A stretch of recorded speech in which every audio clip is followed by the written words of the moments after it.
Well, time now 9:38, and let's talk about IV therapy for a second. It's soaring in popularity. It promises to help with everything from fatigue to even hangovers. But now doctors are sending a warning about a big risk associated with this trendy treatment.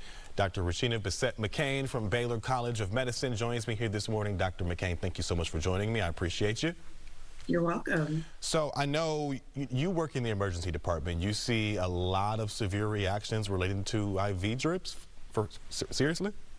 Well, I wouldn't say that we're seeing a lot. What I can say is that the numbers are increasing. Where it was something that was few and far between before, now it's becoming a little bit more commonplace.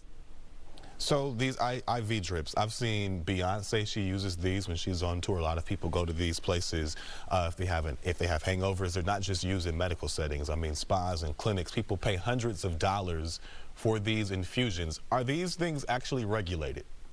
These are not regulated, and I will say, Delon, that none of these treatments are FDA approved to actually produce the effects that the med spas advertise. It is not a magical cure for a hangover. It's not a magical cure for weight loss. I've even seen some places advertise that it's a treatment for fibromyalgia or other rheumatological disorders. That's just not true. So why do people usually turn to these then? Because it's not always just, a benefit for, like you said, a hangover, for vitamins and things like that. Why do people use these? Now, there are a few medical indications where you actually will need IV fluids or IV electrolytes. But most of the time, if you meet those indications, that means that you're very sick and you should probably be in a hospital setting. Otherwise, I think a lot of the benefit has to do with just looking at a holistic view of health. It benefits your mental health. It benefits your emotional health. And so if you feel like it helps you makes you feel better, then as long as it's done in a safe setting, I don't see a big problem with it. There are some med spas that are very reputable. Speaking of safety, is it really even safe to be pumping these large amounts of vitamins into your bloodstream? I would imagine there could be an overdose risk potentially with this. Absolutely, especially if you have certain underlying medical conditions.